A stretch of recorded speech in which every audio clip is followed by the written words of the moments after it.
बहुत समय पहले की बात है। राजा विक्रमादित्य एक बहादुर और न्यायप्रिय राजा थे।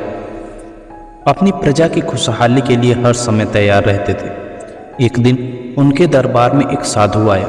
साधु ने राजा को एक अनोखा काम सौंपा। उसे शमशान घाट में एक पेड़ पर लटका बेताल लाकर देना था।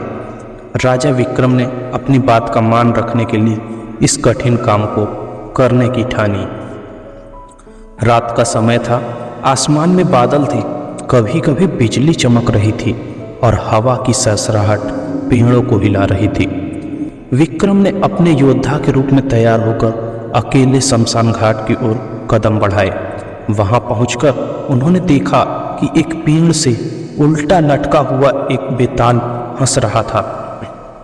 उसकी हंसी अजीब और डरावनी थी, जैसे किसी ने विक्रम के कानों में जहर डाल दिया हो।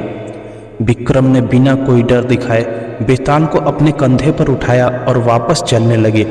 तभी बेताल ने अपने ठंडे और खतरनाक स्वर में कहा, राजा विक्रम, रास्ता लंबा है। मैं तुम्हें एक कहानी सुनाऊंगा, पर ध्यान रहे, अगर तुमने बीच में कुछ बोला तो मैं वापस इस पेड़ पर लौट आऊंगा। विक्रम ने बिना कुछ कहे सहमति में सिर हिला दिया। बेताल ने कहानी शुरू की। बहुत समय पहले की बात है। एक नगर में 3 पंडित रहते थे। तीनों पंडित विद्या में पारंगत थे, लेकिन उन तीनों में एक विचित्र प्रतिद्वंदिता थी।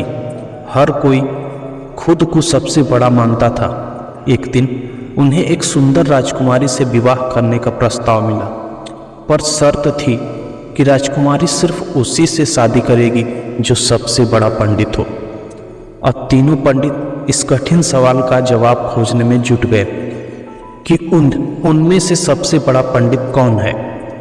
विक्रम ध्यान से कहानी सुन रहे थे, लेकिन उनके मन में भी एक सवाल उठने लगा, यह पंडितों की कहानी क्यों है? क्या इस सवाल के पीछे कोई गहरी चाल है?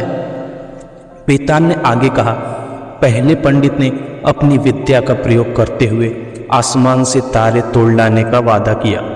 दूसरे पंडित ने समुद्र को सुखाकर अपनी ताकत दिखाई और तीसरे पंडित ने मरे हुए आदमी को जिंदा कर दिखाया। अब सवाल यह है, राजा विक्रम, तीनों में सबसे बड़ा पंडित कौन है? विक्रम ने कुछ देर सोचा, लेकिन वह जानते थे कि अगर उन्होंने जवाब दिया तो बेताल वापस पेड़ पर चला जाएगा। फिर भी राजा ने बुद्धिमानी को चुनौती मिल गई और वे शांत नहीं रह सके। उन्होंने जवाब दिया, तीसरा पंडित सबसे बड़ा है, क्योंकि जीवन देना सबसे बड़ी विद्या है। इतना सुनते ही बेताल ठहाका मारकर हंसा और फौरन विक्रम के कंधे से उतरकर पेड़ पर जाकर फिर से उल्टा लटक गया। विक्रम को फिर से शमशान घाट की ओर लौटना पड़ा, लेकिन विक्रम का हौसला कमजोर नहीं हुआ।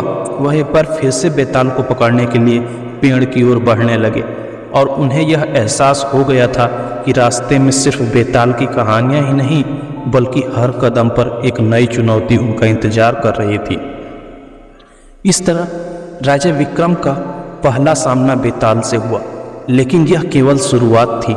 हर रात बेताल एक नई कहानी और एक नए सवाल के साथ लौटता और विक्रम हर बार उसे पकड़कर वापस लाने की कोशिश करते। आगे की कहानियों में और भी गहरे रहस्य छिपे थे जो विक्रम को सोचने पर मजबूर कर देते थे, लेकिन वह हर बार तैयार रहते थे, क्योंकि उनका लक्ष्य था बेताल को साधु के पास ले जाना, चाहे इसके लिए कितने भी सस्पेंस भरे मोड़ क्यों न आने पड़े।